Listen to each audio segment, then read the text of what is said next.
Good afternoon, everyone. We're going to get started. If you want to have a seat, we also still have some food left. Go ahead and grab some if you want it. So my name is Kaylee Lawless, and I am a current UWT student, and I am the student peer navigator in the Husky Post-Prison Pathways office. Like the other women that we will hear from today, I am someone that has had to fight through many barriers to get to where I am. I am deeply grateful to stand here as a system-impacted scholar, and it is an honor to welcome you to the Women Prison Higher Ed event. And on behalf of UW Tacoma, Husky Post-Prison Pathways, and our event sponsor, the Seattle Seahawks, thank you for being here to learn from, support, and celebrate the powerful women who will be sharing their stories. And we also want to give a special thank you to Nia Lowry for making this collaboration happen. And thank you for all the work you did. We always like to start with a land acknowledgement, and we're also going to do a labor acknowledgement. So we are gathered on the ancestral lands of the Coast Salish people with deep respect for the Puyallup tribe, whose care for this land continues even in the face of great challenges. We honor their ongoing presence and strength across generations. We also recognize the stolen, discounted, and coerced labor that built this country, from enslaved Africans to generations of immigrant and undocumented workers. We acknowledge the ongoing exploitation made possible through the exception clause of the 13th Amendment, which allows slavery to remain inside prisons. In Washington State and across the country, incarcerated people continue to work under this system. May this recognition strengthen our commitment to truth, dignity, and justice for all. So today's conversation is centered on the lived experiences of women who pursued education both inside prison and after release. These women have navigated systems that were not designed for them, yet they still found ways to rise. Through courage, through community, and through a belief despite experiencing incarceration, their stories were not finished yet, and they were only beginning to unfold. As someone who has walked my own challenging path into higher education, I know how transformative it can be to see reflections of yourself in people who have succeeded against the odds. I hope today offers all of us that. Before welcoming our panel, I also want to acknowledge our event sponsor, the Seattle Seahawks, and make the connection between football and the journeys we are uplifting today. Football is a game of grit. It is a game of adjustment. It is a game where you get knocked down, you lose yards, you get penalties you did not deserve, and you still line back up and keep moving. For many of the women here today, life has felt like playing through a long, bruising fourth quarter, one where the clock is running out and the odds are stacked, and the world has counted you out. But just like in football, the story is not over until you decide it's over.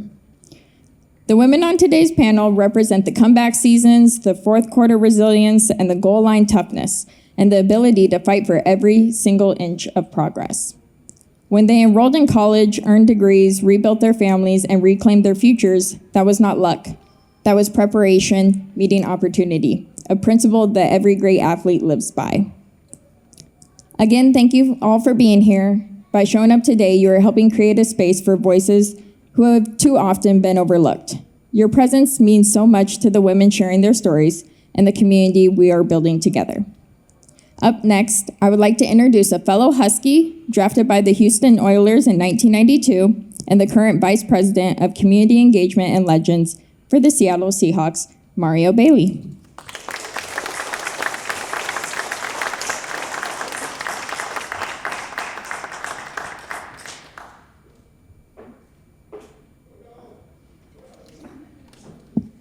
She just told the year I was drafted, and the Houston Oilers don't even exist anymore. So you know I'm old, right? First of all, I just say on behalf of the Seattle Seahawks, we just like to thank the partnership, and we're grateful for the partnership of HP3. We're grateful to be a sponsor of today. The work that's being done as the Seattle Seahawks organization, we really believe in it, and we appreciate being here, so thank you for having us. I want to give a shout out to Nia. I know she was giving a shout out earlier today, but she has such a wonderful heart, and she put a lot of work in today. So could you please give her a hand?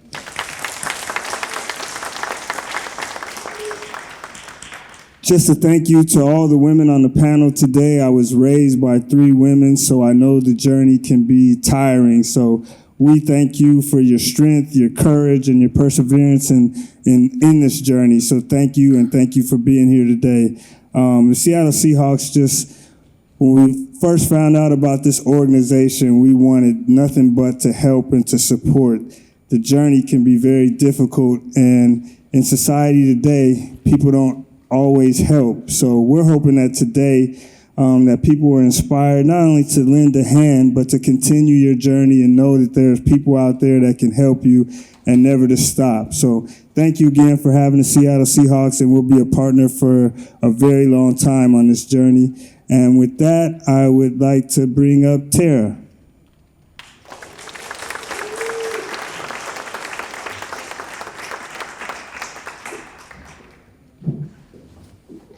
All right. So we're going to switch it up just a little bit. My name is Nikki Gane. I'm the founder and executive director for a nonprofit organization, Dignity for Divas. We work with women who have experienced homelessness in the King County, Pierce, and Snohomish County area. I actually started the organization after I went through homelessness myself. So this taps into me a lot.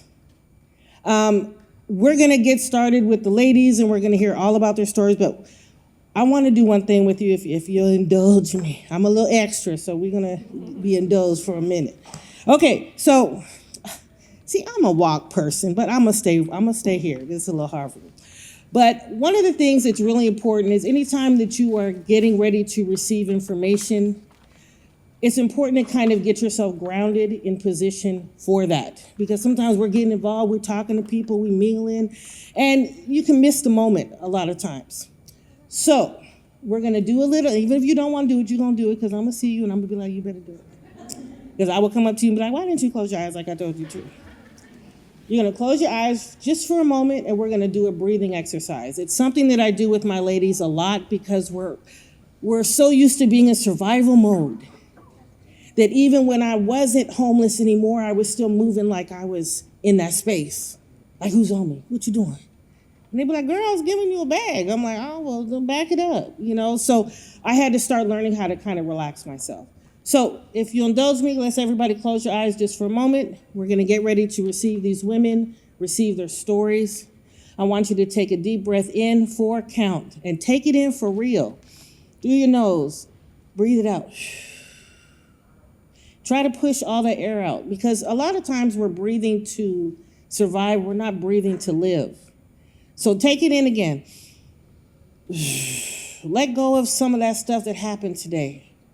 Let go of who pissed you off. Let go of who cut you off on the street. Breathe it in again.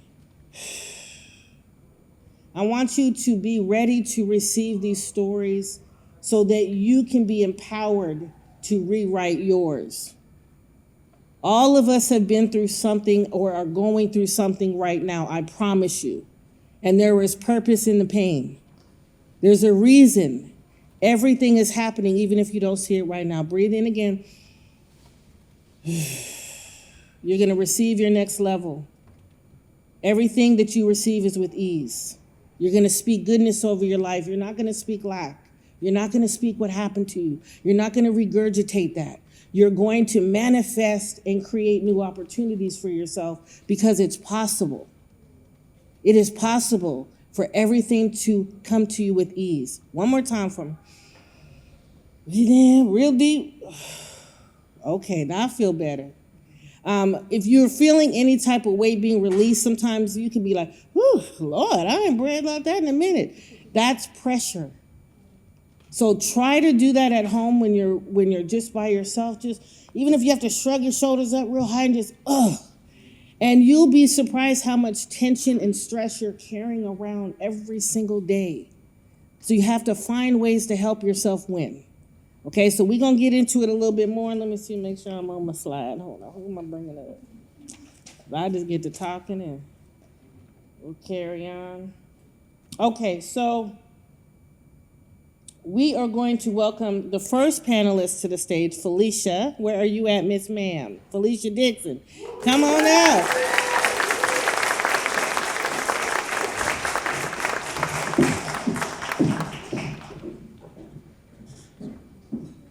Thank you, everyone.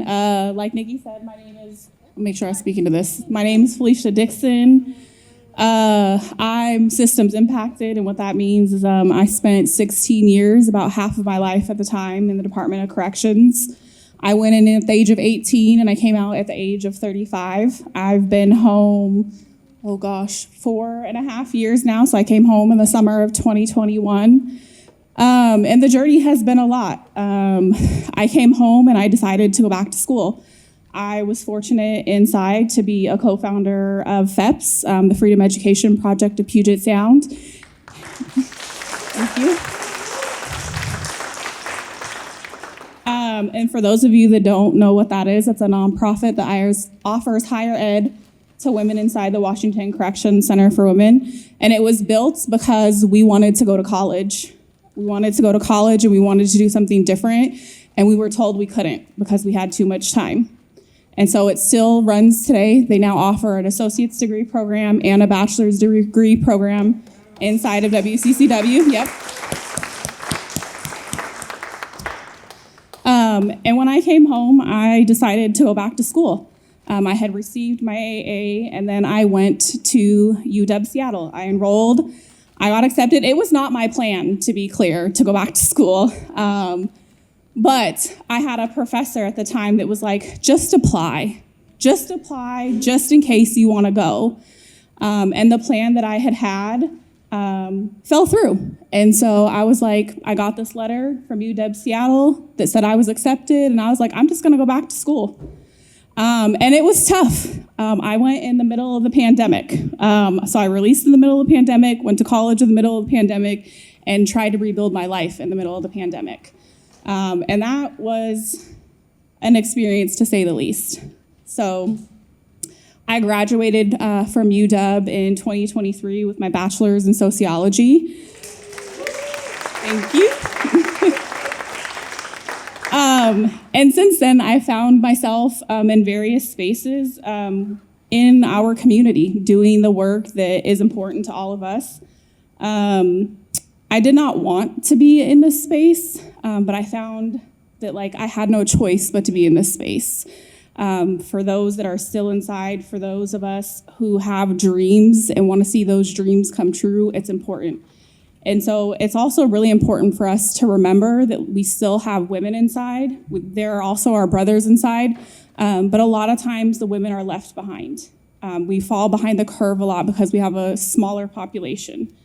And so I'm thankful to Omari for this space because he has put a lot of us, or taken what we've said every time that we are at something and we're like, what about the women in your program? What about the internships for the women? What about the jobs for the women? What about the children of the women? And so that is why we're here to talk about this, why we're having this platform. I have, since I've graduated, I've moved into a position at an organization that focuses on the mental, emotional, and relational wellness of folks coming home, an organization named Reclaim. I'm the program director there. I've also on the board of the Formerly Incarcerated College Graduate Network and an Ed Trust and Rockwood Fellow. And so I found these spaces where we all belong, where you're accepted, where everyone is just like you, and we're building these spaces to make sure that we're included in them. So thank you all for being here. And I want to introduce the next speaker, my sister, my colleague, my friend, Alexa Garza.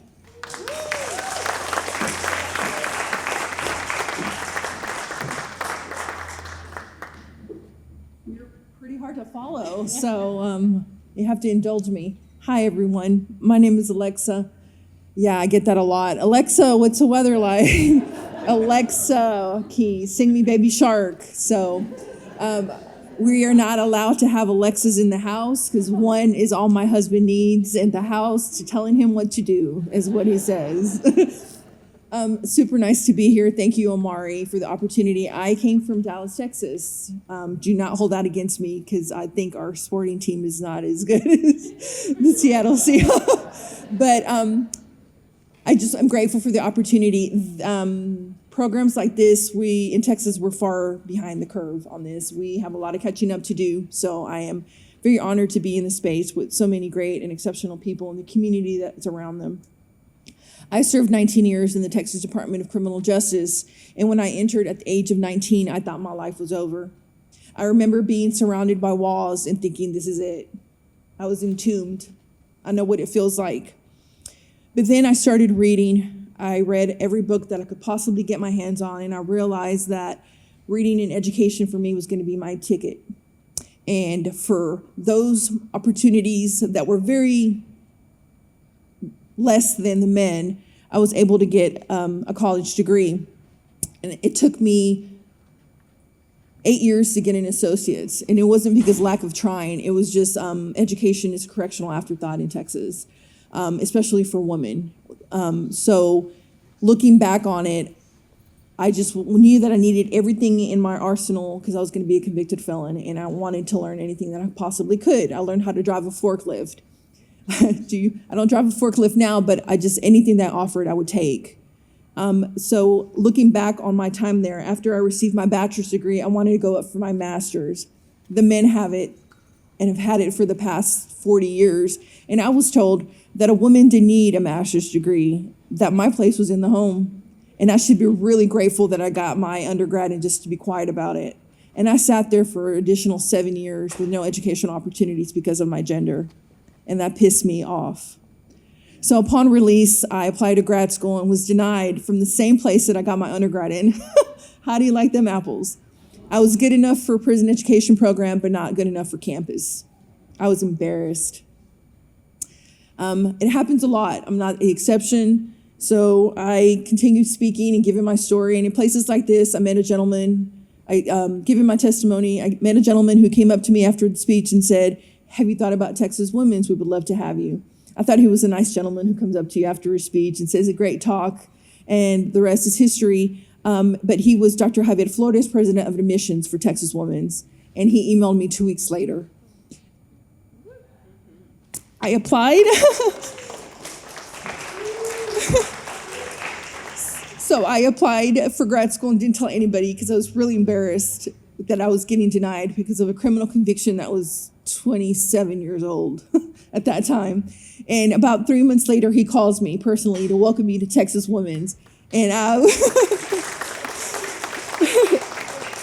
thank you. And I remember my husband, Danny, was there, and he's like, "Babe, the president of admissions does never call you personally unless you own student loans." Like, that's not something that usually happens, but for me, it was just a great opportunity. And I graduated last December with my master's. And looking back on it, I think I did it out of spite to prove to all of them that said, "Oh, what did you just say?" Like, no, so here I am.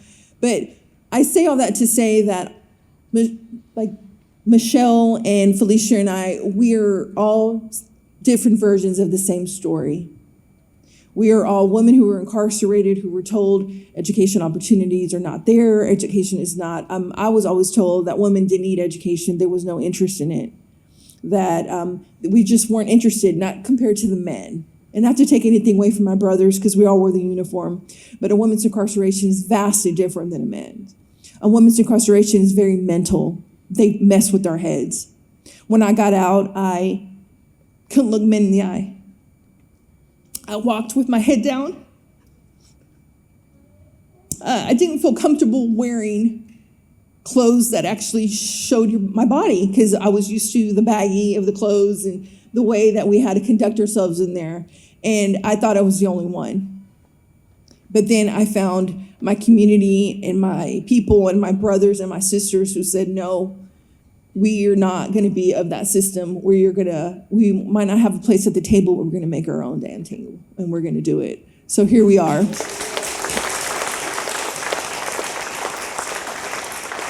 I thank you for the opportunity, and I just wanted to say thank you. Thank you for just welcoming me, from Texas and coming on a 4-hour flight. That was really long, and the time difference and everything.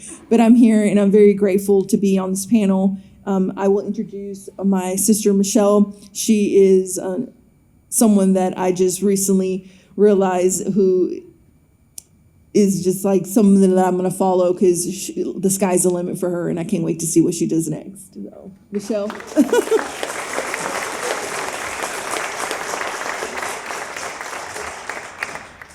Good afternoon, everyone. My name is Michelle Morrison. I am justice impacted as well. I started off with a 30-year life sentence in Georgia. I came home in 2022 after my sentence was overturned and reduced. So thank God I'm standing here today, because I could have been in prison for another 17 years. I am very passionate about higher education in prison, because I started my education inside of prison, and it changed my whole life. I started my bachelor's degree. I got out still in my bachelor's degree, graduated as the salutatorian of my class. My story from life sentence to life university went viral with the Channel 11 News. They got nominated for an Emmy Award, and it also was on the Shade Room, if y'all know what that is on IG. But yeah, I'm just grateful. I'm grateful to be here. Thank you for having me. I also got a master's degree. I graduated last June in psychology. And I do counseling and therapy at a mental health clinic, and I also do life and reintegration coaching for women and men coming home from prison. I'm just passionate about helping people any way I can. I like to be the change that we need in this world, and I just want to give back in any way possible. Like I said, thank you for having me here. I'm a lady. I've never been to Seattle. Came all the way from Atlanta, Georgia, 5 hours jet lag. But I love Omari. He is super passionate. He is super intelligent. He's for the people. I admire him, so thank you so much for bringing me here, and that's it.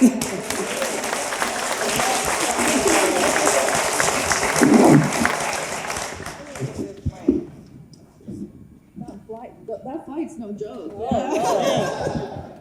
All He's right. on. Oh, yeah. Check. Okay, hold on, let me sit your caboose back down. Well, oh my God, isn't this just amazing? I am blown away. I tell you, I got to change all my notes now, because I was trying not to cry my contacts out. Oh. Okay, so this portion we're going to start with some questions for the ladies, and I'm going to just let them really take over, because this is about their story and about them, and I don't want to do too much. So I'm going to start out with Felicia. And if any of you want to tag on, just whatever feels comfortable, okay? So let me ask you this. How did your mindset change from your first day in prison to your last day there? That's a good question.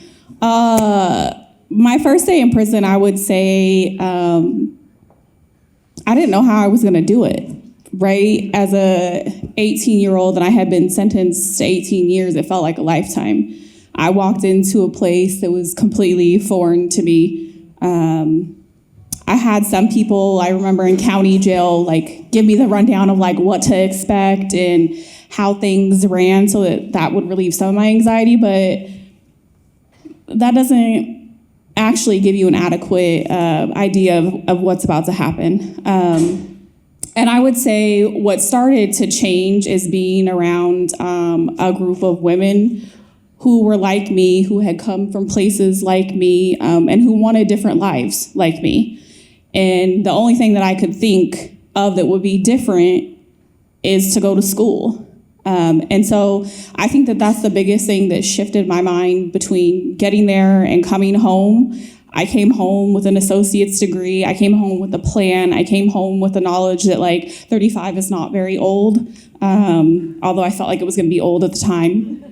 I now know. And I still had a whole life ahead of me that I could live, that I could still do something. And I think that was a big mind shift and transformation. And it had a lot to do with the skills I learned going to school, to be able to critically think about the world, to think about the different impacts, the societal impacts that brought me to prison, that actually had nothing to do with me, that had to do with, you know, where we lived, how my family grew up, and the different influences and things that my family experienced. And that is truth serum right there. Because I think a lot of times we're internalizing everything And it's kind of like, wait a minute, I was put into this environment, and then it lessens your chances to not have certain experiences. So, Michelle, I'm going to tag this onto what she just said. What personal or systematic barriers made like pursuing education difficult for you? Like, were there things where you were just like, man, they're trying to stop me? Definitely. It started on the inside. Like, some of the staff members didn't like the fact that we had a paid scholarship and we were in prison and they still were paying student loans off. So they used to make it difficult for some of the teachers to get in. They made it difficult for us to get laptops for a long time. They really made it hard for us. Like, just to target certain people for they can get in trouble, like for they can get kicked out of school. It was a challenge. Coming out, also, it was a challenge. You have to work. Life hits you. You got to do everything and try to stay in school. So, yeah, like, if you're not really, really passionate and if you don't really, really got a good support system, like, I came home, I had a house, I had everything for me. So my transition was a little smoother than a lot of people who come home to nothing. So I already had, one foot in the door. So my education journey was a little bit easier. But it definitely can be challenging if you don't have the right people in place or and then my school, Life University, like the teachers, they all like my family. We built relationships on the inside. So when I came out, they were there with open arms. I went to the campus like it was my home. And they were there supporting me, and they still support me to this day. It's just beautiful. Now I go a little deep. So I got you. I picked the wound. Okay. So, Alexa. Now this is going to apply to all of you. So if any of you want to tap in on this, but this is something that I've been thinking about since yesterday. Do you remember like the moment or like a person or a situation that kind of happened? You know how like sometimes you go back to that moment and be like, man, I'm going to school. Like, is there something that kind of was like a triggering effect, or were you just kind of like, I want to go to school? Or was there a person who encouraged you? Just anything that you can kind of tap in? Because I say that because sometimes there could be someone listening that could have had that spark. And, sometimes you don't listen to your inner voice. You don't trust your intuition. Maybe somebody's giving you some advice and you may not take it, but they don't see where the road can lead. So was there any moments like that for you guys? Oh, thank you.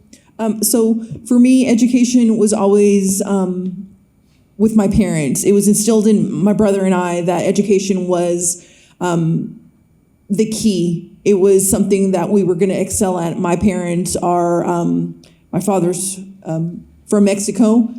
He, speaks with a very heavily accented, so my culture was very different. So my parents instilled in my brother and I a sense of education was going to be like the ticket out of poverty of our culture, something better than what my parents had. So incarceration, I came at 19, and I always knew that now I needed it more than ever. I needed every tool set that I could possibly need, because now that I was dealing with being a woman, being a minority, being in the South, which, as goes to South goes the nation, and then also with this conviction of a felony. So education was always going to be that. And I will let you know, like, having a degree upon release was not the golden key that opened the door.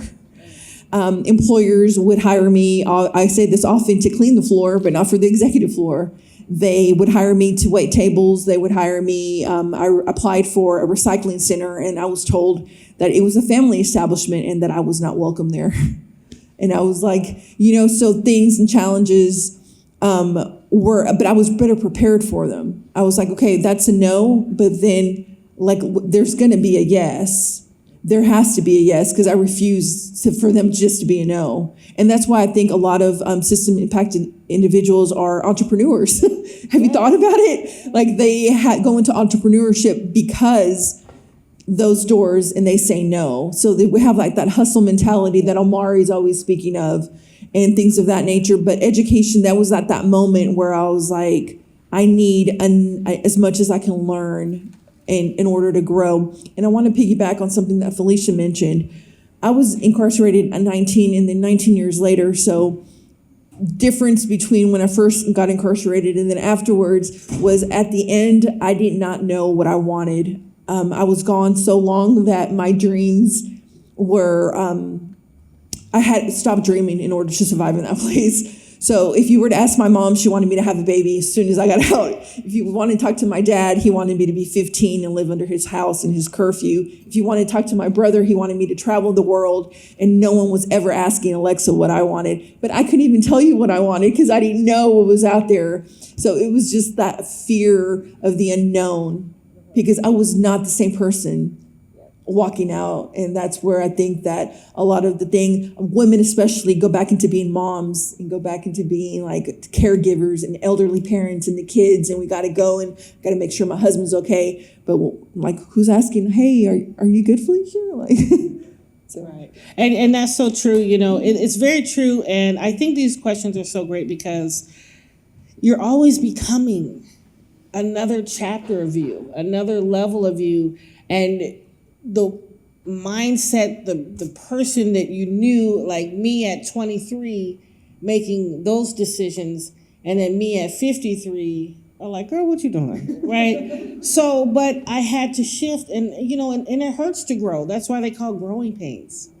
So I think that, you know, we have to kind of welcome these chapters, but evolve through them. So I love how you were just like, no one's asking, what does Alexa want? Like everyone's assigning you something to do. So thank you for sharing that. Michelle, let me ask you this. I'm trying to get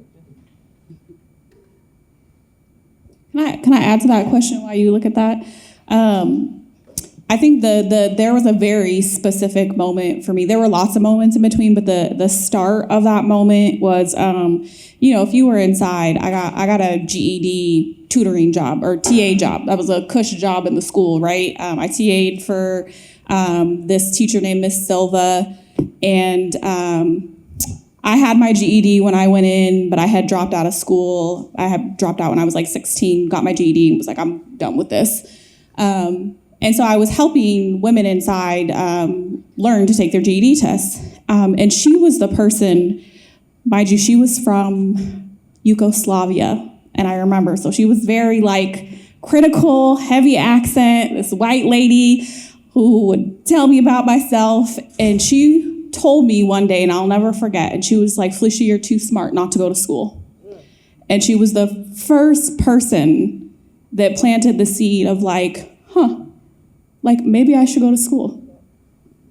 And she not only did that, if you were in WCCW, we did an AmeriCorps program. It was the first time, because we didn't get school like the men got, which we found out later they had been doing for years and we were really upset about. We got education awards and we had to do correspondence classes. And so my first college experience was literally writing papers back and forth to Adams State College.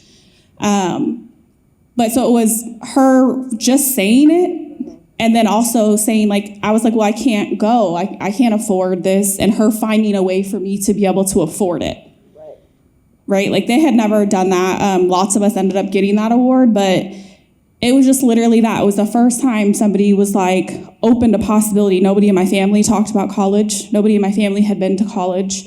My mom is a high school dropout. My grandma is a high school dropout. Two of my sisters have not completed high school either. I dropped out. I was the only one that got a GED. And so there's this generational stuff that happened within our family that college just wasn't talked about like any other family that goes to college. I didn't know anything about it. I didn't know about applying. I didn't know what FAFSA was. I didn't know somebody would pay for me to go to school. And so it was that tiny moment. And then obviously lots of moments after that. But like somebody believing in me and saying like, you're smart enough to do this. Exactly. I want to piggyback off of what she said. I had the same thing going on with my family. Nobody really graduated from college, and I felt like education was something that I was missing. I attempted college twice outside before I got to prison and dropped out each time because I wasn't focused, and I didn't believe in myself for real. So when I had the chance to take the education inside, Oh, I was on it. I was like Alexa, because I had a life sentence, I couldn't get into a lot of trades or nothing. So anything that I can do to improve myself, to learn a new skill, to be the best version of myself, I was there. I did welding, auto mechanics. I didn't care. I was gonna learn something. I'm in this prison with this time. Let me get everything I can get while I'm in here. Like, so that's that right there. I knew I had to get it. I just think it's so important what you guys are saying about utilizing time, because it's the one thing we don't get back. But it's what are you doing with the time you have?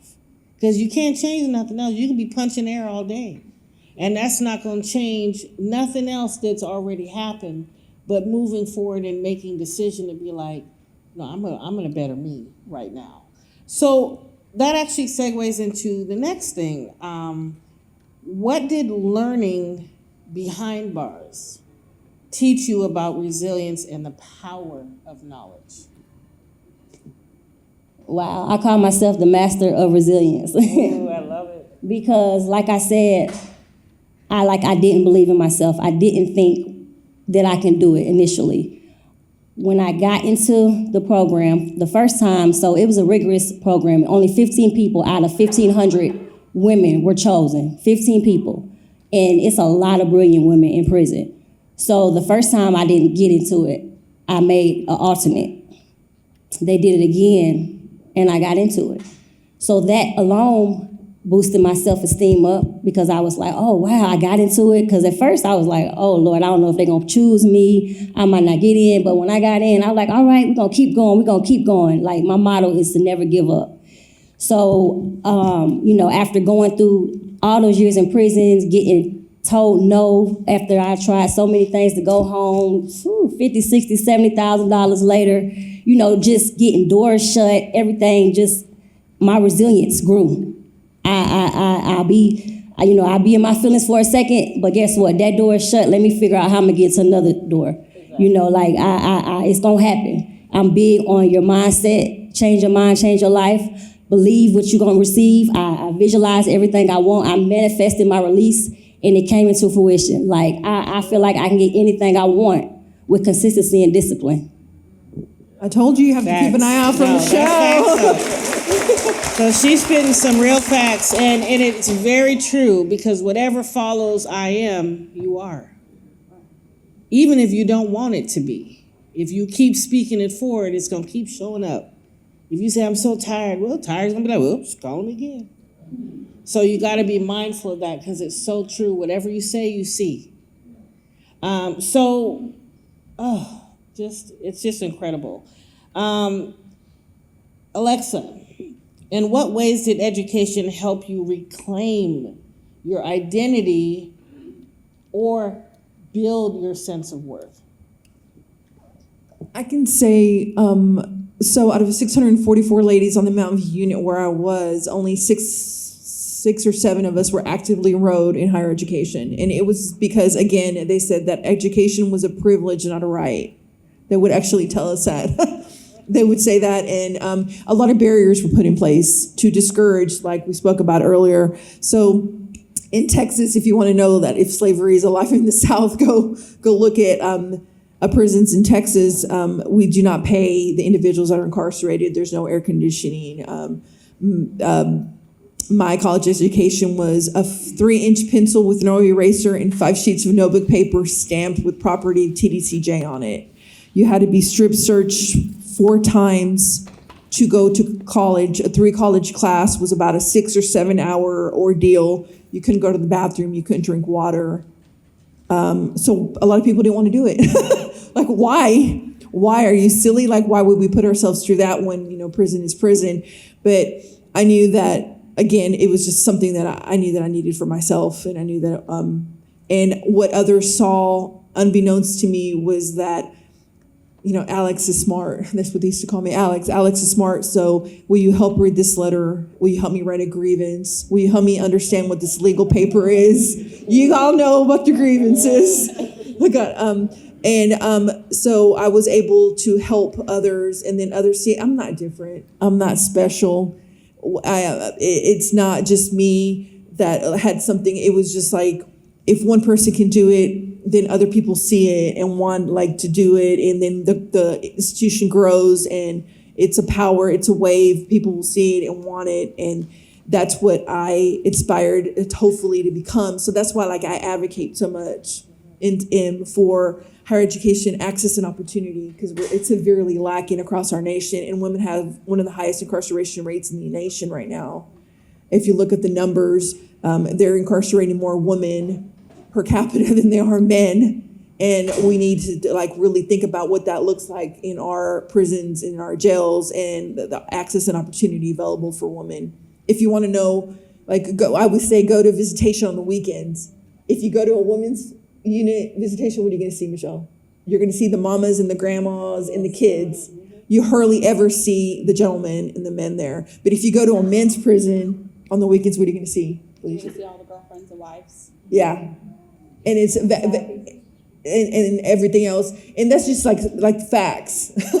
Again, so we have to just think about like it's just vastly different, and then women, we just need better access and opportunity all across the board. Yes, some true stuff, and I think that it's important. Again, what you were saying about when someone sees you do it, you know, when you step out to be great, you give others permission to be great, because they see themselves in you, and they do say, "Oh, you know, she's in the same spot I was. If she can, I can." So I just love the idea of it's almost like promoting hope within yourself, because you're a mirror. It's all a mirror. So I just think that's incredible. And even now, you have no idea the impact you've had for people who are still, you've made a life-changing impact. Even if they've never said it, even if you don't know, it's a stamp, it's an imprint. So I just want you to really know that you are impacting thousands and thousands and thousands of women and families and children, and all of this continual change from you making a decision to say, no, I'm not gonna quit. I just want you to really sit with that, because sometimes you're doing the work and you're doing the thing, but you don't realize, like that mom with 4 kids, now those 4 kids are healed, right? And then their kids, it's life-changing, and it breaks those generational curses. So you guys are powerful. I mean, for real. It's really real. It's very overwhelming. It's really overwhelming. You know, again, you guys have been talking about, you know, the differences in women's experiences in prison opposed to men. And it's not to downplay anyone's experience. I mean, nobody should have to have an experience in prison. I mean, can we say that? But it is very different, for a lot of aspects. What are some realities about incarcerated women that people rarely understand? You want to take that? Sure. I mean, there are lots of, I think, different differences. I think one of the big things that I think about is a lot of women are mothers. And so I'm not specifically, but I have lots of friends inside who are mothers, and thinking about the children that are left behind to a lot of the other family members. And then also most women come home and are expected to be caregivers right away. There's not a lot of space for them to make sure that they take care of their mental health, or if they have substance use disorder, to make sure that they take care of those things. I would also say that money is a big factor. When it comes to the budget, men get most of the money because we only have one women's facility here in Washington State. A lot of times, most of the money gets allocated to the men around the budget, and that means policies and different things are created with men in mind because they are the bigger population. And so they don't take into consideration, for instance, the clothes that you make that don't fit me, because I don't fit men's clothes, I'm a woman. We don't take into consideration things like I have to go to a male officer every month to get my pads. My allotment of pads or tampons. And so you then know, everybody knows that I'm on my menstrual cycle. That's something that is embarrassing that a lot of women will have to deal with, it, especially if you have trauma. Most women that are incarcerated have experienced some form of sexual or physical violence. And so being vulnerable in those ways is just re-traumatizing to them, especially when you have institutions that don't give you the mental health care that you need to deal with that trauma. So I would say those are some of the things that I think about. At least thinking about the difference between men and women's facilities. I also think we're here talking about college. We found out that the men had been going to college for years before we ever went to college, and we didn't know. The first college class that we took was actually sponsored by University Beyond Bars, that they decided to give us a sociology class. And so it's thinking about those things. And like we say, we don't want to take away from our brothers that are incarcerated, but also you have sisters that are incarcerated. And we have to think about what it looks like to be different and do things differently. The other one big thing that I will say that I learned after I was released is the needs assessments that are done when you come to a facility. So they assess your needs on what kind of treatment you need or what kind of care you need. It's based off of assessments that have been created for men. So it actually creates more harm for women because we're not being assessed correctly. I remember, I think it was called the Washington 1 at the time that I had to take. And based off of the assessment, I was supposed to do all of these things, like taking your anger management that actually wasn't offered at a women's facility. But it was because I had no options to choose other answers because it was based off of demographics of the things that men do when they, the different types of needs that they have. And so you're actually creating more harm and asking women to do things that aren't actually going to help them in the long run. But we have to jump through these hoops in order to meet all of our requirements for release. Well,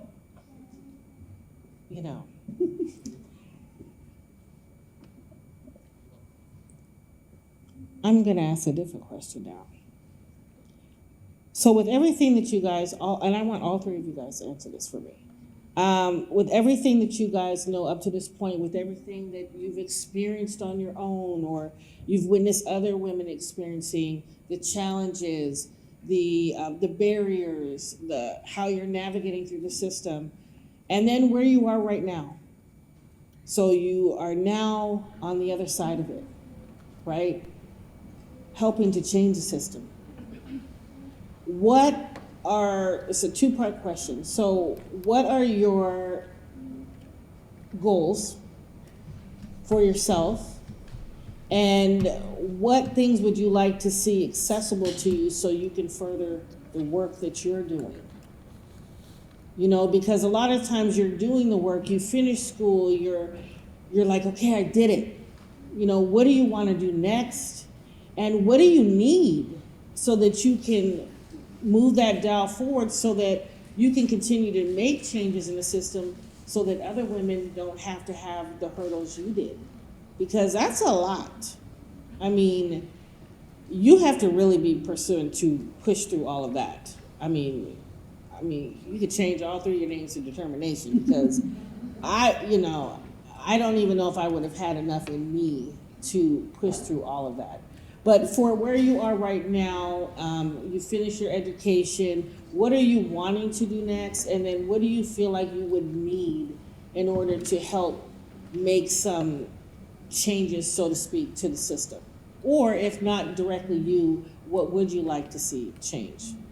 And I'll start with you, Alexa. I can take that one right now. All right. So in Texas, we have one of the highest incarceration rates in the nation. It's next to California, 133,000 individuals incarcerated in 102 facilities. 9,000 are women. So you can imagine, women are correctional afterthought when it comes to that. So I was just started a new initiative called the Texas Center for Higher Education in Prison, TexCHEP, and getting it off the ground and trying to be a resource center and a connector in Texas is very vast. It's very vast geographically. It's very broad. It's very siloed. What's happening in Amarillo is not necessarily trickling down what's happening in Austin, and then we go from there. So looking back on it, it's a new position, and it's I was telling the girls, I was like, I fear I'm gonna fall on my face because, but here we go, and we were leaning on my community. It's very hard for me to ask for help. I can't do it. I don't understand something. I am embarrassed, but I don't have to recreate the wheel, and I'm learning to lean on the community. So for us, and I mean for me personally, it's the philanthropy aspect of it. State funding budgets are being cut. I know that you all are going to your legislative session, I believe, in January, right, Amari? And, you know, there's always what happens to the nonprofits. A lot of our friends and colleagues have lost positions and employment in this economy and our political climate that we're in. That's a whole other conversation for another day. But like looking at it, access and opportunity for the students, for those that are incarcerated, then the pathways home, transitioning in campus, what that looks like. As a student, I didn't really understand what Canva was. I didn't understand what FAFSA was. I didn't understand how to write an APA peer-reviewed paper because my college education was vastly different inside. And when my first class, I remember it was human resource class and how to write this paper, and I was very afraid. I was like, what was I thinking enrolling in grad school? And I remember I went to the library and wanted to ask them for help. How do you write this paper? And they told me to Google it. And I didn't need somebody to tell me to Google it. I needed somebody to help me. And my husband, who's a PhD, he was at the house and he's like, I am standing here in front of you. And if you do not ask me for help, you're gonna hurt my feelings. And I said, I am embarrassed because I should know this. But what about those that don't have a husband who has a PhD? What about those that don't have that community around them? And that's what we really just need to have help with. Like, funding is super appropriate, but also the community that backs us. That is what, like, I feel that we need. And I will say that after he explained it to me, it was the rest is history, and I graduated. But it was at that moment that I realized that I really do have to lean on the community, that I don't have the answers, and I shouldn't have the answers. Absolutely, and leaning on each other.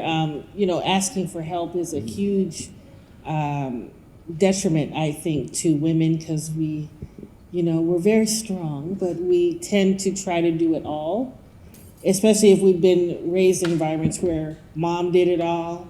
Again, children do what children see. People would ask me all the time, how did you start your nonprofit? I'm like, Googling God, honey. That's all I got for you. But it didn't have to be. I didn't have to push the boulder up the hill by myself. So again, having that vulnerability to be like, hey, I need some help here. Like tap in, somebody. And what about you, Michelle, with that same question?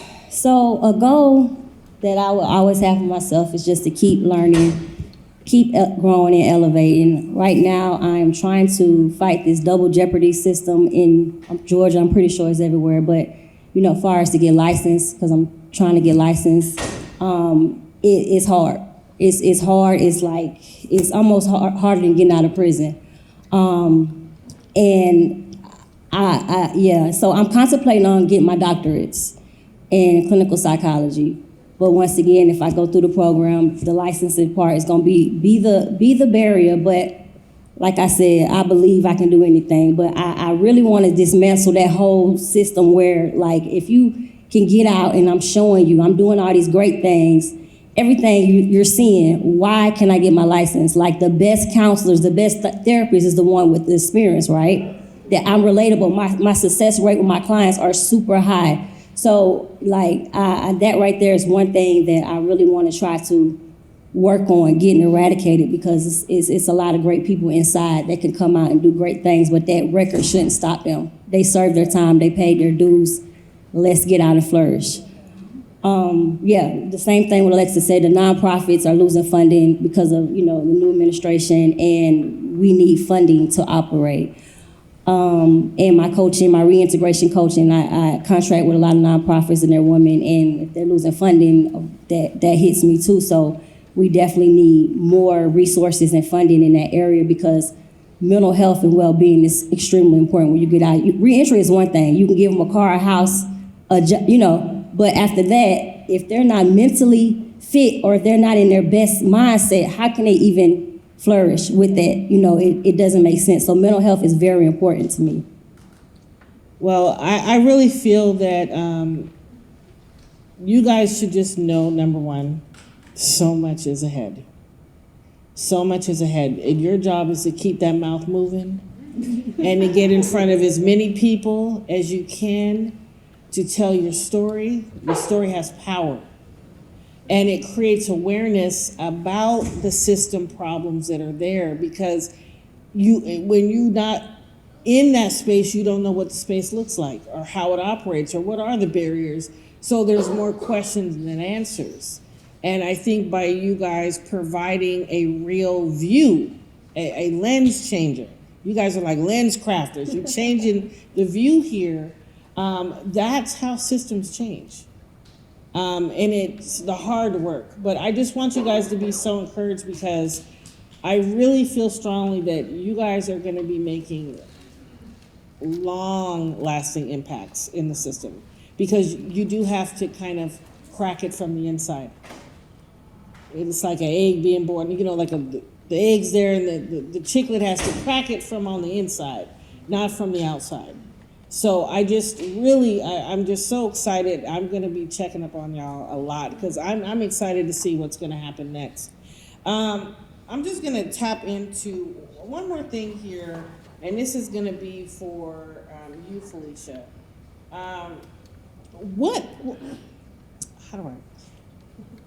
What challenges, how did you navigate? Like, I'm curious, how did you navigate, first of all, the education piece?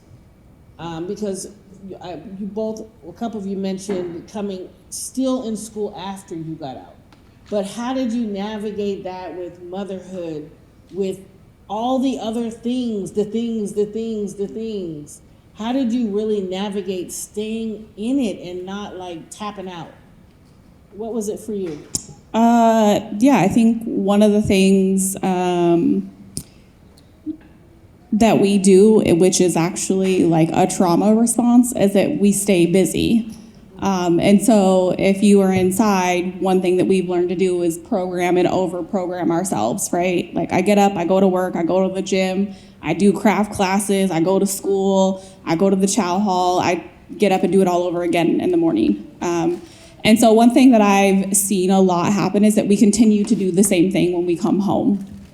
And so part of that is so we don't have to slow down and deal with our feelings. And so to tag on to like what Michelle said, I think a big thing that we need to think about is mental health, and especially when you're a student. Like from my own experience going to UW, I will say I didn't go to Tacoma campus, I went to Seattle. So I didn't have this community of support. I was very isolated at UW Seattle.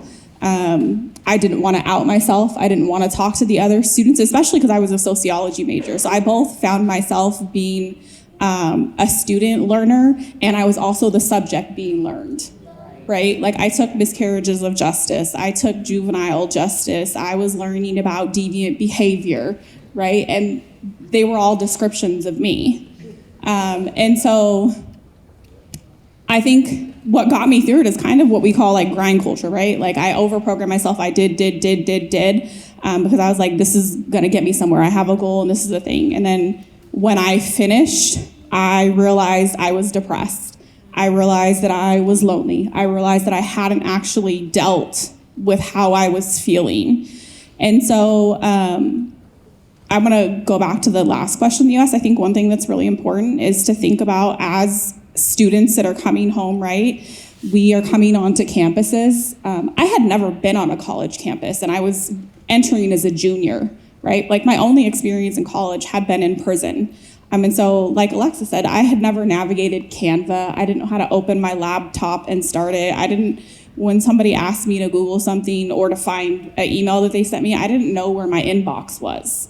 And so we need to create pathways that are actually realistic for students coming home. And so that also means that like they should be accepted into the campuses that they went to on the inside. So if we were University of Puget Sound, you should have an automatic pathway to go to the University of Puget Sound and have support at the University of Puget Sound and have the support that you need for mental health or anything else while being a student. And so I think that is what drives me now. Wanting to build, I think we're all trying to build something that we wish we would have had when we came home. And so if that means that I use my voice, if that means that I like enter all these rooms and talk about it all the time and make myself vulnerable so somebody else doesn't have to do it who maybe isn't as comfortable, then I'm gonna do it. But it's not easy. It's not easy. It's not for everybody. And we have to make sure that it's all equitable. So that means it shouldn't matter where I got my college degree. My college degree says Tacoma Community College, and then it says UW Seattle, right? So I shouldn't have to be treated any differently anywhere else. You don't need to know anything else about my past. I got accepted just like everybody else got accepted to college. Absolutely. Absolutely. Yes. Very true. Very true. And I think that I love that ownership of, I used to be ashamed to tell someone I was homeless before. Because it's like they started handing me a sandwich. I'm like, I'm good now. I'm here with you. They're like, oh, are you hungry? I'm like, I'm here with you. I'm good. So it kind of is that, it makes you kind of have you don't want to have an attitude, but you're just like, man, I don't even want to snap on somebody, so let me not even tell them what I went through because they're going to start acting different and then you're going to put me in another mood. It's going to be a problem. But I think, too, there's the other side of like, you do want to advocate and tell your story. Like now I'll tell them, I'll be like, yes and yes. But don't you think it's different now? So, for example, I can, first it was my lived experience that got me in the room. And they were like, talk like you're never going to be invited again. That's what someone told me once. And it's not the lived experience, is my professionalism as advocate. So I can give you the data. I can tell you what's going on. And then my lived experience is a plus. Exactly. So not only can I give you the data, I can tell you what's going on. I can go talk to legislators. I can write policy briefs. I can go and and give that Senate hearing. But also I can tell you what's actually happened because we lived it. And no one can ever take that away. Nobody can take it away. I had to realize that, oh, wait a minute, I'm the room. I'm the room. I don't got to get in, no, I'm the room. You want to come to me. You want to know what I know because I got the juice.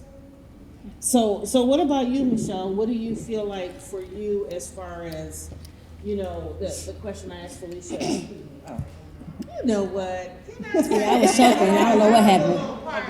Something happened. I started choking. Okay. Thank you, sir. Can we give a little round of applause? All right. Yes. Thank you. So, for you, what did you feel like as far as?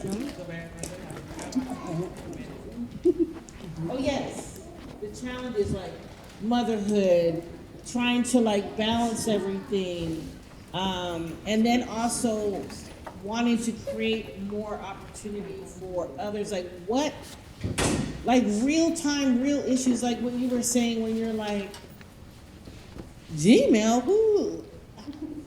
And then you don't want to ask like, sorry, what's Gmail? What are some of the other things that you want to remove or even think about when you were coming in and be like, how do I juggle? Okay, I got to get a job. Oh, I got to figure out how to navigate to work, and I still got to go to school, and all these expectations or people talking to you like it's the old you or treating you like they never let you let it go. How do you navigate through that and still be moving to the next? And this is more of an empowerment piece, because this is gonna empower somebody else to be like, wait a minute, I don't have to take that personally, or I don't have to be upset about that. What do you think? I think for me, a work-life balance. Like Felicia said, I hit the ground running. I stayed busy. I was working 2 jobs.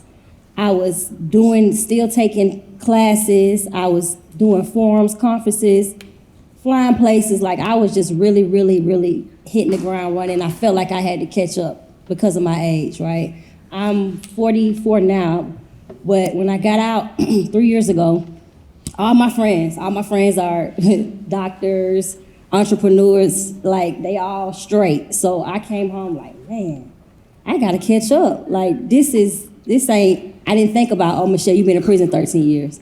So I kind of hit the ground running, trying to do this, do that. And like Felicia said, I kind of burnt myself out.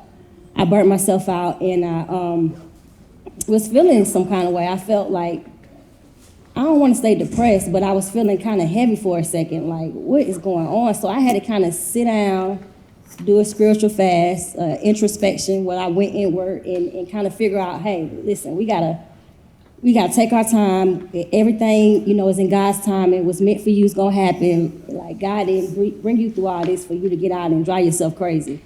So I started prioritizing, organizing my schedule a little better, and I got a lot of relief. I started focusing more on my mental health because I was pouring into all my clients and everybody else, but my cup wasn't getting refilled. So I had to start focusing on what I want and what I need. And I started kind of just doing more self-care things and focusing on Michelle and just time management. I had to make sure, like, okay, Michelle, it's okay. Like, you feel like if you're up, you're out, you got to do something. I feel like if I'm up, I got to be productive. Not just sit down and chill and watch TV. I ain't even watched TV for a long time. I feel like I always got to be doing something. I still got that mindset to a certain extent, but I got to put Michelle first. Because like I said, if Michelle is not at her optimal well-being, how am I going to help the next person? That is the truth. And it's okay to rest. Yes. Rest is resistance. Hey, it is okay to rest. And it's okay to say no. Oh, to no things. is my favorite word now. I'll be like, no, they don't even get it out yet. I'm like, no, don't I need rest? No. So I think that's so important. And I just have one little question, and then we're gonna switch it around. I want to let the audience ask some questions here, so that we can create some more synergy.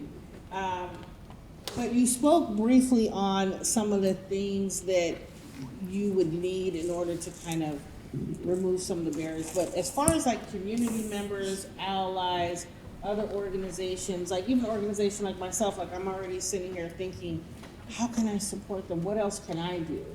What can anyone do, anyone in the audience do to help create opportunities for women just like you, or women who are currently incarcerated? Because sometimes, the letters are great, but I think what are some other things that we could be doing that sometimes you don't even think you can? Like, well, I don't know, I can't do that. Well, yeah, you can, but we don't know. Like, so what are some of the things that just everyday community people could do to help women who are currently incarcerated that maybe we don't even know we could tap into? I think a couple of things that I think about a lot of the time, especially when we're talking about women, we have to think about their children. A lot of women need help with childcare coming home. They need help with housing coming home. And so thinking about like somebody who's going back to school, who is a mother, they might not go back to school because they don't have childcare. And so thinking about like what are the barriers like as a community that y'all can tap into or offer to help, because in the long run that's going to help the entire family. And so thinking about those things, and then also just thinking about a lot of times when we're coming home, we're not given space to just be. There are lots of expectations that are placed upon us. I was expected to come home and be the fixer. I've always been the fixer in my family, and I'm like, I've been gone for 18 years. I don't even know how to be around y'all. Like, it's one of the things that I've grappled with. Like, I'm uncomfortable around my family because I've existed so long in that family unit as a person that was over here, and y'all were here. And so thinking about expectations that you place upon people that are coming home, and whether or not that's for you and to make you feel comfortable or if it's for them. Right. Because a lot of times it's really to make you comfortable and not them. And so asking them what it is they need and they want. I think one of the things that was most helpful for me, I released to my best friend, and the one thing that she did, she was like, what do I do when I don't know what to do? right? She's never experienced incarceration. And so she was like, who do I tap into? Who do I call? How do I help you? And it was asking me, so I had to sit and think about it. And I think a lot of times we're not given the space to do that. In a perfect world, my part of my dream is that anybody coming home for the first 6 months wouldn't have a lot of expectations put upon them, right? You have time to come home, to reintegrate into your family. All of your basic needs are taken care of. You can take care of your children with reunification, because there's a lot of times a lot of anger and things happening there, so that you have that space, because it's a lot to come home to and expected of you immediately. And you haven't even decompressed from... You ain't even dealt with the trauma that you just experienced. Yeah. Like. And then what about you, Alexa? I would say that not knowing what you don't know. So again, for me, it was like I couldn't even tell you what I needed because I didn't know. I didn't know what was out there. I remember going to the grocery store and wanting every chip on the shelf. I wanted every cookie in the store. I wanted everything because I wanted to taste everything that I had been missing for so long. But I couldn't sit there and tell you, I really want to go to school or I want to do this or that, because I was just like letting people kind of tell me what they wanted of me. So that was a big thing, just give me time. And another thing that you said, Michelle, was like, I felt like I had to catch up. So I have an older brother, 2 years older. So the first time I saw his house, like I cried. And I was just so proud of him and all that he had accomplished. And my dad would always tell me, mija, no te compares con tu hermano. Don't compare yourself to your brother. And I was like, Dad, you're silly. I'm not doing that. And like years later, I remember my brother and I were sitting at the table, and he, out of the blue, he says, you know it's not a race, right? And I was like, what are you talking about? He's like, you'll never catch up. I have 20 years on you. And he said that with like love. He's like, just know that. And I was like, I didn't even realize that I was trying to do that. And it was at that moment that I realized, you know what? You're right. Yeah, give me 20 years and then we'll see where we're at. But I was gone for so long, you were able to, establish your life. And I say this with him and friends that were able to goof off in their college years and or try different things out and go surf and go backpack across Europe. We didn't have that. I didn't have that opportunity. It's called like a conformity, right? I was 18, incarcerated, 20 years. I was gone, but I existed. I wasn't living. I existed in prison, and then I'm back. So that was 20 years count for a lot. A lot of things change. A lot of things happen, and giving people grace is what's really important in that aspect of it. Just a lot of grace and mercy. Grace and mercy, my two best friends. That's the truth. What about you, Michelle? So I think what Felicia said, just giving people time to reintegrate back into society. Like my transition, it was different because I did a lot of work on the inside before I got home. I had goals set, I had vision boards. I did a lot. I really did a lot of work. So when I came out, I had a whole place to myself. I don't have a kid. So I had a whole place to myself. I had time to mentally process things, and like it was a little different.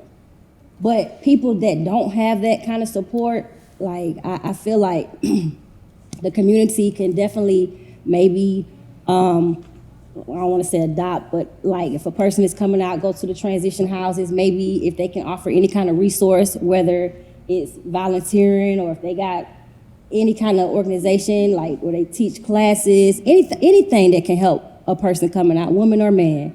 Like if they can if they have a business and they have a nonprofit, you could donate a card, whatever you can do to help, whatever you can do to help to make their life a little easier. I would strongly encourage you to do it.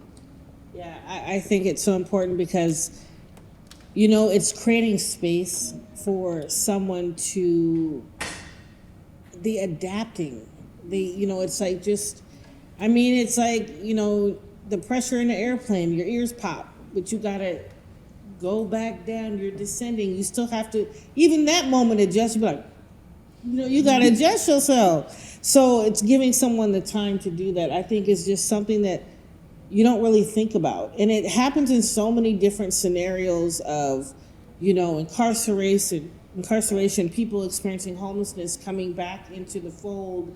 And then you're like, well, how does this stove work? What is this? And then someone's looking at you like, it works. And it's like, bro, calm down. The last time I had a stove, but it's just the unknowing that someone's not kind of coming through a lens of understanding. So I think that those are so many things that can be so discouraging of we have, in our program, we have women that meet women at their apartment and literally go through every single thing with them. To be like, girl, here's a grocery store by your house. Because you can't assume somebody knows. There's something that we say around not all sense is common, right? So it's thinking about the small things when it's I'm hey, I don't know how to Zelle you money. And oh, it's easy, let me show you. It's easy for you. I dealt with cash and I had a pager. So, but it's those things that breed guilt and shame within us that we don't want to ask then. Don't get me started on Bluetooth and having my 15-year-old godson set up my Bluetooth in my car because I didn't understand. I still didn't understand Bluetooth or the cloud. None of it. Whatever. I had paper food stamps, the book. I had the brown dollar food stamp. Right. So I just appreciate you guys. Now I want to kind of flip it real quick to give everyone in the audience an opportunity to bring some questions. Any questions that you want to ask the ladies, because this is going to deeper the conversation. So if anybody wants to question, now I'm going to do a little done. You're going to have to come on up here and get this mic. Now, Hold on, let me So I'm a student at UWT. So I understand when you're in higher ed, taking higher ed classes, you're learning mostly European thought, So my question is to y'all, did y'all get to study your own culture, your own background? Did you get to do any of that yet? I guess that's my biggest question. Because learning about the resilience of our ancestors gives us that power that we need. Oh, I saw you walked in with that backpack, brother. I already know. I love that question. It's so real. So, unfortunately, in our nationally, the education system, the Department of Ed, came out with some degrees that are no longer professional. We are in a political climate here, but most of the degrees are either humanities-based or business-based.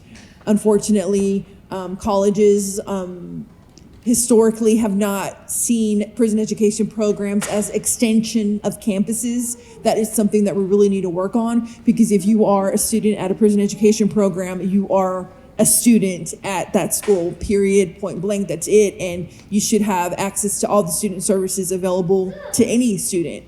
And there is a disconnect between that. So we really do need to be better at that. So in answer to your question, historically, no. There is a certain criteria that the powers that be look up at: high wage, high skill, high demand, and this is the career that we're going to offer. But in education, outside, absolutely, of course. We have to understand our history to understand the future. And of course, yeah. I would say similarly, it wasn't until I was out of I was out and that I was able to take classes that were culturally relevant to my Indigenous background. I will say, if you are an instructor and you go inside, push the bounds of what you can bring in. I will say, now that I'm out, there were instructors who guised their syllabus in different ways and brought us in material for us to be able to learn about things that were relevant and that were about our backgrounds and about how historically, prisons were created, how we were treated, what it was based upon. That doesn't happen everywhere. I know in Texas, we talk about this all the time. Texas is very different than here. So I will say, push the bounds of that. The reality is that education is education. And if you're on a college campus outside and it can be taught, then it should be able to be taught inside. There should be no restrictions because of my environment. I have heard that men my other colleagues mention different classes that they take, and I'm always like, really? You were able to have that book? Like, they banned that book. I mean, so it's just different by state, but like historically, no. Any other questions for the, oh. Thank you. Appreciate y'all coming out and talking with us, man. It's super inspiring.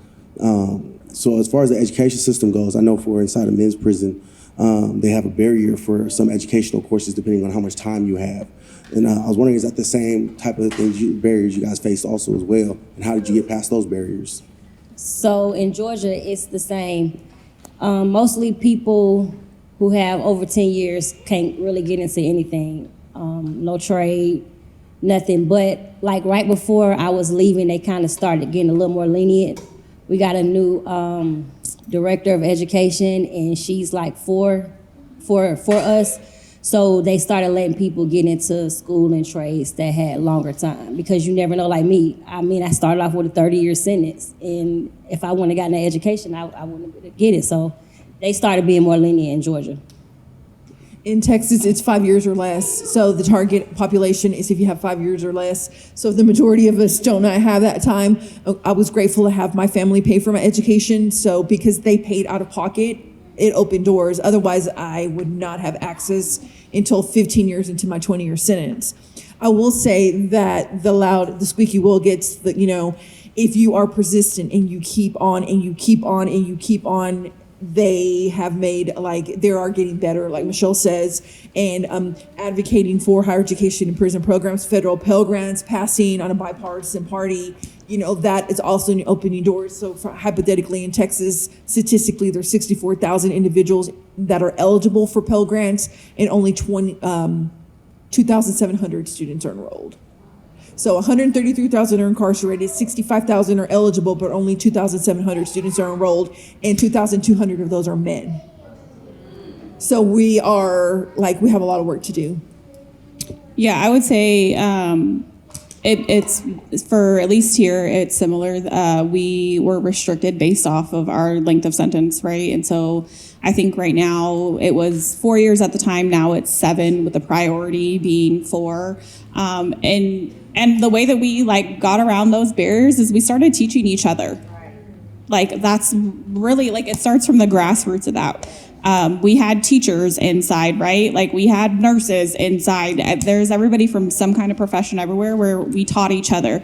I learned that I was good at helping people do math and read, right? Or help with Spanish. And so that's what I did. And so I think the barriers that we had, we pushed against. And it is nice that sometimes you have an administration that is for it, right? I think we have a pendulum that swings back and forth between punishment and rehabilitation.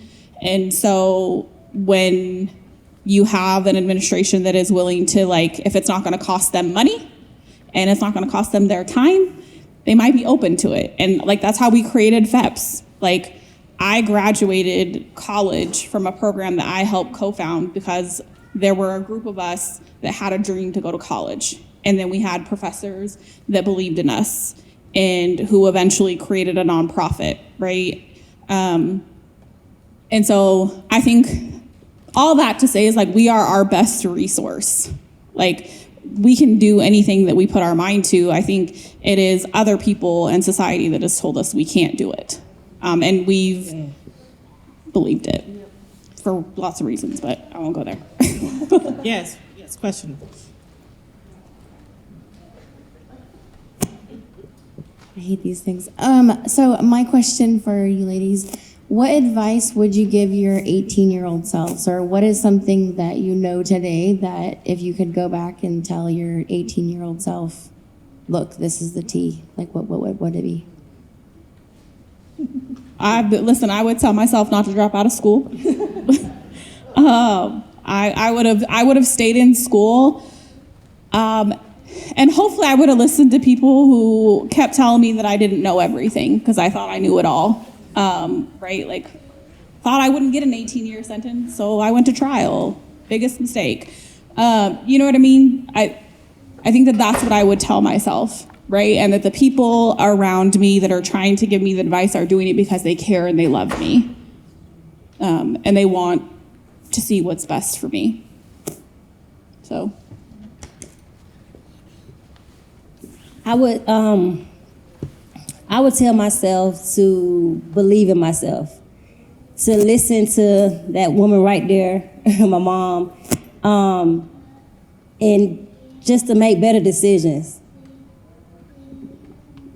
I would tell myself, Alexa, you're going to crawl through a river and come out smelling clean on the other side. So, I love that. Oh my gosh. Don't make me cry up here. Woo! Oh my God. Oh Lord, you hit me with the hammer. I knew you was gonna do it too.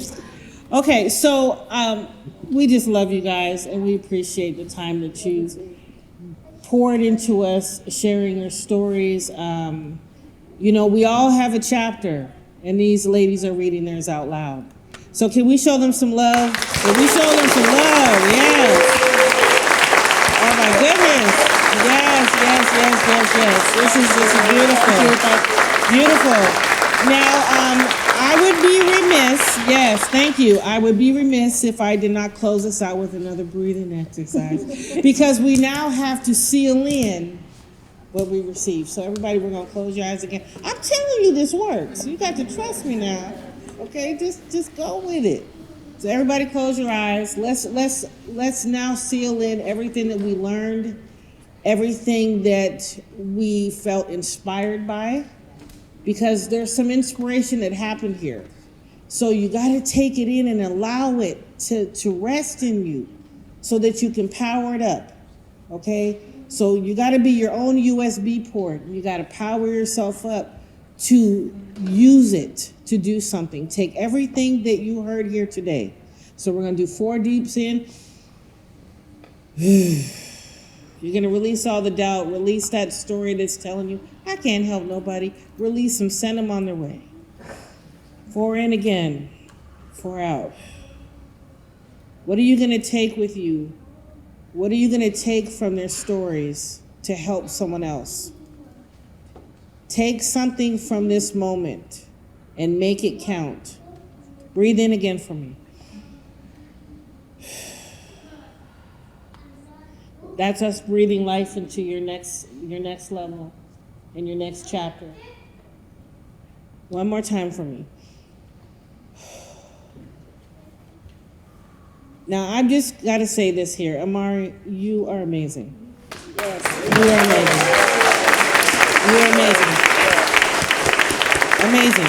Amazing. I am so thankful. Well, I have a problem. I say yes to everything. That's my problem.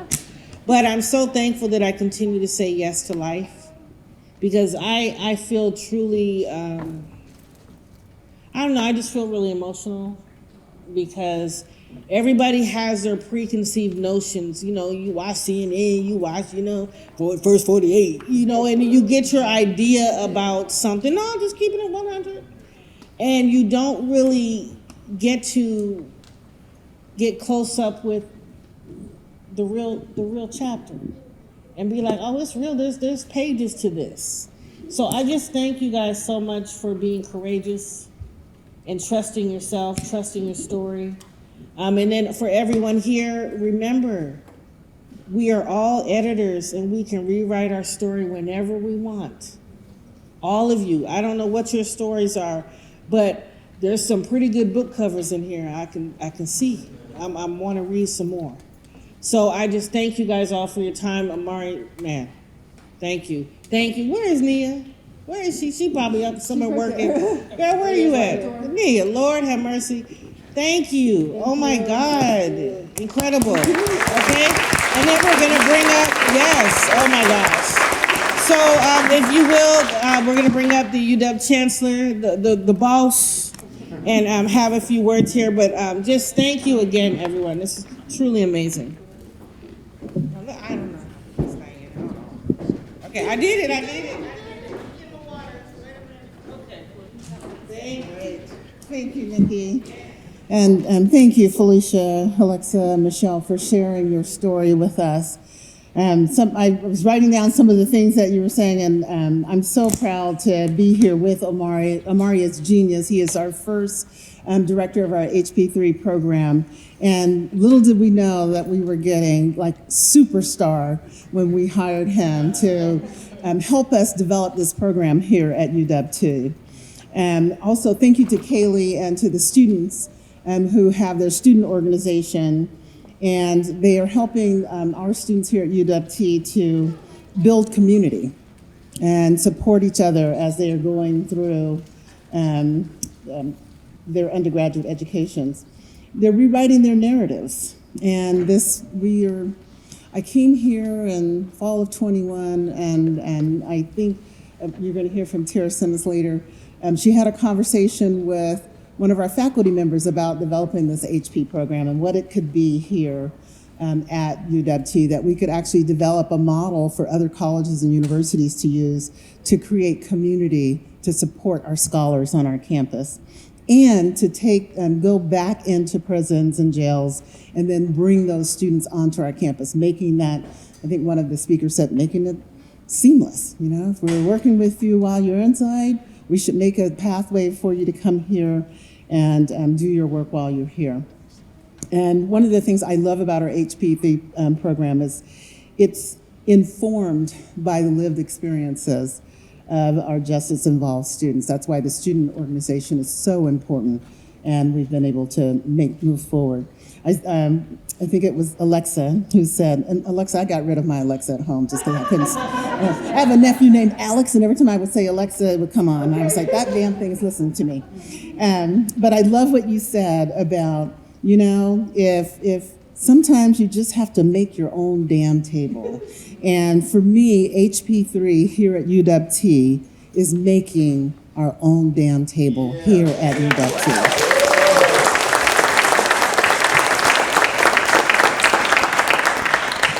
I want to end my remarks with them. As I was listening to the panelists, it reminded me of one of my favorite poems that I read in Essence magazine. I don't even know if Essence magazine exists. It was an African-American women's magazine that I read when I was in high school and college. And the name of it is Even My Pain's Gonna Be Pretty. No more ugly days for me. The sun shines always, and the rain is sweet and cleansing, washing my gutters clean. Cloudy days will be soft and hazy, not blue or lonely. Problems will only be challenges, and sickness will just be a signal to listen. Even my pain's gonna be pretty. Disappointment will be growth, because it will teach me to choose more carefully. Delays will be lessons in patience, because I know everything comes in time, on time. Even when I'm late, I'll be on time. There is no loss. If anything goes, I gave it away, and I blessed whoever got it. Even my pain's gonna be pretty. Closed doors are wrong paths. Jammed doors will be open, since I will learn the truth. I will not be tired, only resting. No mistakes, only lessons and growth and change. Joy, joy, joy. Even my pain's gonna be pretty. Glory, glory, glory. Even my pain's gonna be beautiful. Thank you all for sharing the story. Thank you all for making this possible. I can't remember who said it, but step out. You have to step out to be great so that others can be great. And I think it might have been Alexa or it might have been Nikki that said that. So each one of you, step out, be great, and help others be great on their way. So my understanding is that Representative Simmons is with us now, and I want to invite her to the stage. And thank you so much for the inspiration for us having this program here at UW-Tacoma.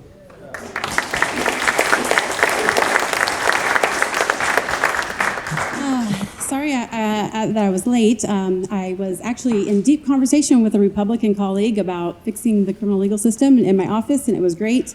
So I am Representative Tarra Simmons. I'm formerly incarcerated. I resonate with the stories of the women. Also grew up in generational poverty. Everyone in my family's been incarcerated.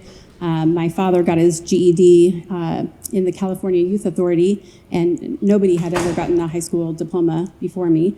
So I was in and out of the juvenile justice system and the criminal legal system from the ages of 13 to 33. Became a mom at 14. My father is Latino, but I grew up in a predominantly Black community in Stockton, California. Had my first son, who is half Black, at 14. So have always lived at like the intersection of race and class and all the systems of oppression. But when I was in prison at Mission Creek here, some law students came from the Incarcerated Mothers Advocacy Project and told me that I should go to law school. And I thought they were wild. Like I only knew my public defenders, and I didn't really like them most of the time. So I thought, lawyers were like these supreme beings, and so far removed from what I thought was possible for myself. But it was really out of desperation when I found out that we couldn't get jobs and we couldn't get housing and things like that when I got out of prison, and I was working at Burger King and had no way out. I really went to law school to try and find my way out of the maze. Fortunately, I graduated, near the top of my class, and it was hard. I wasn't allowed to become a lawyer at first. I had to fight to the Washington Supreme Court, but fortunately I won in a unanimous decision.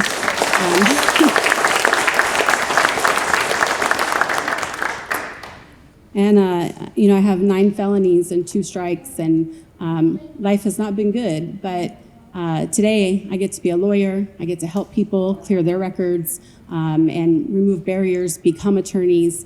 I was the first that we know of in the nation that actually served time in prison and became a statewide elected. Thank you.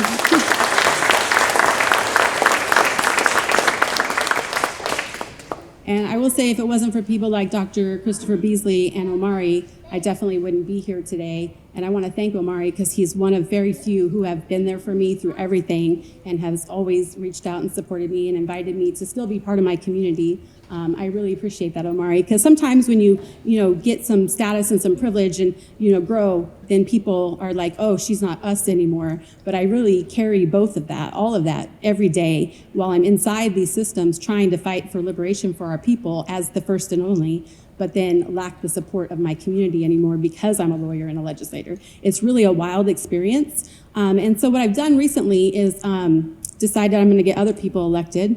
And now we have 7 of us across the nation.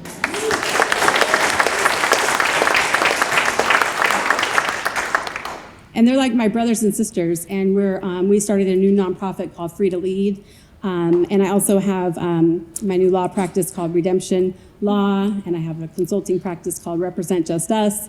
And I'm a legislator, and I've been able to do some great things, restore voting rights, get rid of LFOs, make sure everyone leaves with housing in place. I've been working, to get people increased wages. But some of the things you don't see is that every day I'm doing a million things that nobody sees, like whether that's meeting with the governor to ask him to grant somebody clemency or a pardon, or taking a Republican like I did on Tuesday into Stafford Creek to the Veterans Unit. I've been really working hard to build bridges across the aisle because I think that's the only way we're ever going to get to the solution. So recently I took one of my Republican colleagues down to Angola Prison in Louisiana, and we toured that. It's like the largest maximum security prison in America. And I've been seeing them change their minds and their hearts, and their language is changing. Like today, one just came to my office and he's like, I did all these things over interim, Tarra. I went and did a ride along with the CCOs. I went to the 2 reentry centers in Spokane. I went into Walla Walla, and you're right, we need to reduce sentences. And I'm like, what? And I'm like, how can we do it then? let's do it, So really, I always wanted to make an impact, but really I also want to take care of myself. And I love how you're talking about self-care and all of that. Recently it's really hard to be living with all of these different identities and in these spaces. And so I did start doing psilocybin treatments to help with my PTSD, and it's been really great, to tell you the truth. And that's part of my self-care is recentering my nervous system. But I want to get other people in these positions so I can take care of myself. And so I'm really focused on, Free to Lead, but I think it all starts right here, with people coming into education, getting some time, finding some success, building their self-worth, I mean, that is the things that you get when you're in school, is like building yourself, rewriting your story. And I just want people to know that anything is possible. We can be judges, we can be even prosecutors. I mean, we can be wherever we are, we know we're gonna bring our lived experience and we're gonna make an impact. And that might not be changing a policy or getting a budget proviso. I saw Kurt here, I was happy, to be able to get funding for his position as well. There's things that people don't know that I get to do every single day. Like, it's wild, but I wanna get more of us into these positions. So if anybody is interested in running one day, let me know, because that's really where I think we can make the biggest impact now, but no matter where you're at, you're making an impact. So it's great to be able to come and see what Omari has done, what he's built, and it was definitely worth my time to be here, and I loved hearing the women on the panel. I resonate with your stories. I'm so glad that you're still there and working through all of the challenges of being mothers and being women who have been survivors and carrying that trauma in all the places that you go. That's real, and I hope that people are supporting you along your journeys and that you're getting time for self-care. So thanks for having me, and thanks for Omari and Chris Beasley and everyone who created this program.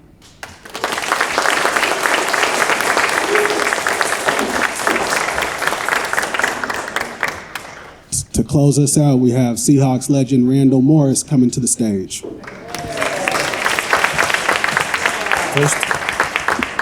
First of all, Tarra, that was outstanding. Great job.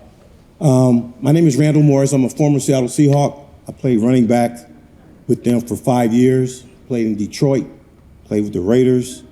For all the families that are part of the gift giving, if you guys can head back through these doors here, and then everybody else, if you would like to stay and network, that is perfectly okay. But great job today. Thank you guys for having me. Thank you.